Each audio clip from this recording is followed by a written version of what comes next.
अस्सलाम वालेकुम दोस्तों। एक दफ़ा का जिक्र है कि एक चिड़िया घर में एक ऊँटनी और उसका एक छोटा सा बच्चा था। ऊँटनी के बच्चे के दिल में न जाने अचानक क्या बात आई कि उसने माँ से एक बहुत अजीब सा सवाल किया। उसने माँ से कहा कि माँ, आखिर हमारी पीठ के ऊपर ये इतनी बड़ी कोहान क्यों बनी हुई है? आखिर इस कोहान का मकसद क्या है, जबकि बाकी किसी जानवर के ऊपर ऐसी कोई कोहान नज़र नहीं आती। माँ ने कहा, बेटा, असल में हम सहराई जानवर हैं। काफ़ी अरसे तक हमें पानी और खाना मैसर नहीं आता। हम सहरा में काफ़ी अरसे तक बग़ैर खाए पिए सफ़र करते हैं। जब कभी हमें पानी मिलता है तो हम बहुत मिकदार में पानी पी लेते हैं और कुछ पानी इस कोहान में जमा कर लेते हैं।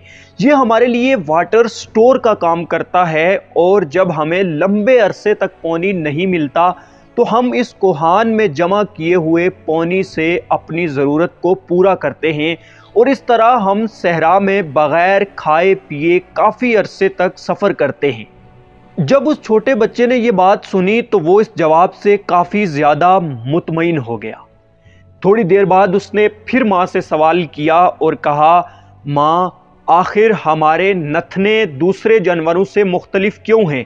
हमारा नाक आगे से बंद क्यों होता है, जबकि बाकी किसी जानवर का नाक इस तरह का नहीं होता? माँ ने जब ये बात सुनी तो कहा, बेटा, असल में हम सहराई जानवर हैं। जब हम सहरा में सफ़र करते हैं तो अल्लाह ने हमारे लिए ये प्रोटेक्शन बना दी है कि कोई रेत का ज़र्रा उड़कर हमारे नाक में दाखिल न हो जाए। इसलिए हमारे नाक के नथनों को इस डिज़ाइन में बनाया गया है कि ये आगे से तिरछे और बिल्कुल बंद हुए नज़र आते हैं। जब छोटे बच्चे ने ये बात सुनी तो वो इस जवाब से काफ़ी ज़्यादा मुतमईन हो गया।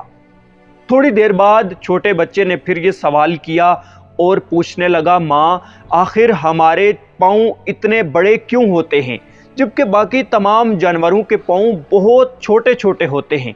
तो माँ ने कहा, बेटा, असल में हम सहराई जानवर हैं। जब हम सहरा में सफ़र करते हैं तो हमारे पाँव सहरा में यानी रेत में न धंस जाएं। इस वजह से अल्लाह ने हमारे पाँव को इतना चौड़ा और इस स्ट्रक्चर का बनाया है। जब छोटे बच्चे ने ये बात सुनी तो वो इस जवाब से भी काफ़ी ज़्यादा मुतमईन हो गया। थोड़ी देर बाद उसने एक और सवाल किया और कहा, माँ, आखिर हमारी आँखों के गिर्द ये जली क्यों बनी होती है? आखिर हमारी आँखों में ऐसा क्या ख़ास है जो बाकी किसी जानवर में नहीं, और हमारी आँखों के इर्द गिर्द ही ये जली क्यों पाई जाती है? जब माँ ने ये बात सुनी तो उसने कहा, बेटा, असल में हम सहराई जानवर हैं। जब हम सहरा में सफ़र करते हैं तो रेत उड़कर आँखों में पड़ने का खदशा रहता है। इसलिए अल्लाह ने हमारी आँखों के गिर्द ये प्रोटेक्टिव शील्ड बना दी है ताकि रेत का कोई ज़र्रा उड़कर हमारी आँखों में दाखिल न हो सके। लेकिन वो छोटा बच्चा इस जवाब से कुछ मुतमईन न हुआ। वो कुछ परेशान सा नज़र आने लगा। माँ ने उससे पूछा, बेटा, आखिर क्या बात है? तो बेटे ने कहा, माँ, मुझे ये बात परेशान कर रही है कि अगर हम सहराई जानवर हैं, मैं जो भी सवाल करता हूँ तुम उसका यही जवाब देती हो कि बेटा, हम असल में सहराई जानवर हैं, और अगर वाक़यातन हम सहराई जानवर हैं तो हम इस वक्त इतने अरसे से यहाँ चिड़ियाघर में क्या कर रहे हैं?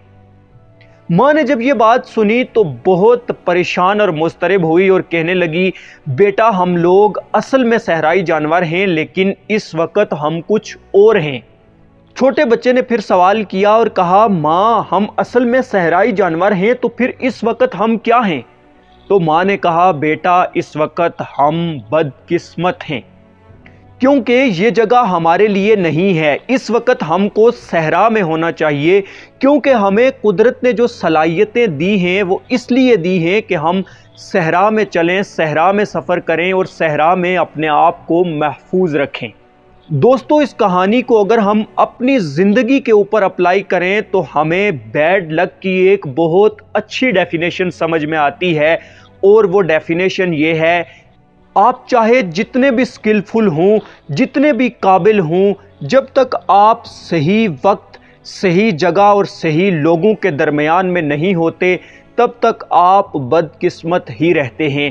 ہم میں سے اکثر لوگ یہی کرتے ہیں کہ وہ ساری زندگی کامیابی اور سکون کی تلاش وہاں کرتے رہتے ہیں کہ جو جگہ ان کے لیے بنی ہی نہیں ہوتی۔ وہ لوگ اصل میں کسی اور جگہ جانے اور کسی اور مقام کو پانے کے قابل ہوتے ہیں، لیکن چھوٹی چھوٹی اور خراب چیزوں کے پیچھے لگ کر بعض دفعہ ہم اپنے مقام کو اتنا نیچے گرا لیتے ہیں کہ وہاں کامیابی کا تصور تک کرنا بھی ممکن نہیں ہوتا۔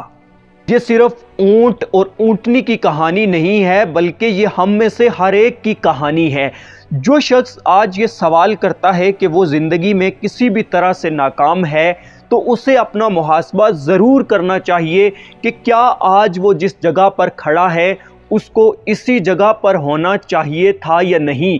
اپنی زندگی پر غور کیجئے، اپنے مقام کے بارے میں سوچئے، آپ کو بہت سارے سوالوں کے جواب مل جائیں گے، اور شاید آپ اگر اس بات پر غور کرنا شروع کریں گے تو آپ کے لیے کامیابی کی راہیں کھل جائیں گی۔ تو آئی ہوپ آپ کو اس ویڈیو سے بہت سارا کچھ نیا سیکھنے کو ملا ہوگا۔ اگر آپ نے اس ویڈیو سے کچھ بھی انفارمیشن حاصل کی تو اسی طرح کی ویڈیوز کے لیے ہمارے چینل کو سبسکرائب کر لیجئے اور فیس بک پر ہمارے پیج کو فالو کر لیجئے۔